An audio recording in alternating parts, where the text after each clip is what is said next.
পৌর নিগমের ১২ নম্বর ওয়ার্ডের অধীনে রাজেশ দত্তের বাড়ি থেকে শঙ্কর বিশ্বাসের বাড়ির পেছনে মহিলা শেল্টার হাউসের কাছে আরসিসি স্ল্যাব সহ সিসি এবং ড্রেন নির্মাণ করে রাস্তার উন্নতি করার কাজ টেন্ডারের মাধ্যমে পেয়েছিল ধলেশ্বর ৮ নং রাস্তার কন্ট্রাক্টর স্বপন দেবনাথ।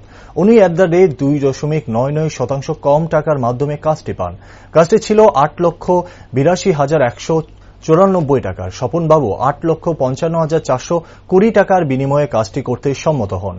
কাজ করা শুরু করলে কিছু দুষ্টু চক্র কাজে বাধা সৃষ্টি করে গত মঙ্গলবার এবং ওরা সাংবাদিকদের কাছে অভিযোগ করেন ১২ নম্বর ওয়ার্ডের কর্পোরেটর শান্তনা সাহার স্বামী এই কাজের সঙ্গে জড়িত।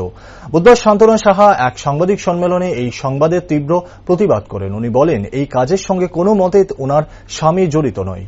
কিছু দুষ্কৃতিকারীরা তাদের নিজেদের স্বার্থে এই কাজে বাধা সৃষ্টি করে গতকাল তাদের বিরুদ্ধে আইনগত ব্যবস্থা নেওয়া হবে। কর্পোরেটর শান্তনা সাহা আরও জানান, মণ্ডল সভাপতি পূর্ত দপ্তরের কমিটির প্রেসিডেন্ট হীরালাল দেবনাথ এই কাজটি পরিদর্শন করে বলে কাজের গুণগত মান খুবই উন্নত। রাধানগরী ওমেন শেল্টারের পিছনে একটা রাস্তা, এটা ৫ ফুট প্রায়, এখানে একটা ড্রেনও আছে। তো এখানে এলাকাবাসী কিছু আছে, তারা অনেক দিন ধরে চলাফেরা করতে পারে না। তাদের দাবি যে গত ৪০ বছর ধরে রাস্তাটা ভীষণ খারাপ অবস্থা। আমিও এখানে দেখলাম যে না, সত্যি রাস্তাটা খুবই খারাপ। এই ব্যাপারে আমাদের মেয়রের কাছে আমরা সে প্রতিদিন কাজটা পাই। তো কাজটা দিয়ে হয়েছে টেন্ডারের মাধ্যমে। এটা জানুয়ারির ১৬ তারিখ টেন্ডার কল করা হয়েছে এবং এই কাজটাকে দলেশ্বরে স্বপন দেবনাথ বলে একজন, উনি কাজটাকে টেন্ডার ড্রপ করে কাজটা পেয়েছে। উনি ৮ই মে কাজটার ওয়ার্ক অর্ডার পেয়েছে এবং সে কাজটার মধ্যে উল্লেখ করা আছে যে তারা CC drain and roof with RCC slab. তো যেভাবে লেখা আছে সেইভাবেই ভদ্রলোক কাজটা করছে।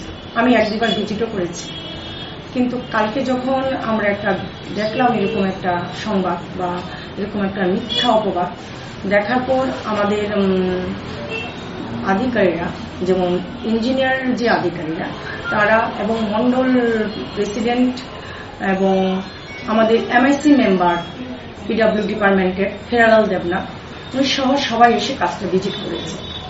ভিজিট করে তারা দেখেছে, তাদের মেয়র কাছে খবর দিয়েছে, ইঞ্জিনিয়াররাও বলেছে যে না, এখানে জয়বাটার ১ নম্বর ইট দিয়ে কাজ করা হচ্ছে এবং এখানে যে কাজের কোয়ালিটি, কাজের যে মান তারা মূল্যায়ন করেছে।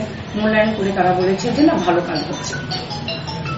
তার সেই এখন কে, কারা, কেন কিছু দুষ্ট লোক ষড়যন্ত্র করে সরকারের উন্নয়নমূলক কাজে ব্যাঘাত সৃষ্টি করার জন্য এসব চক্রান্ত করে।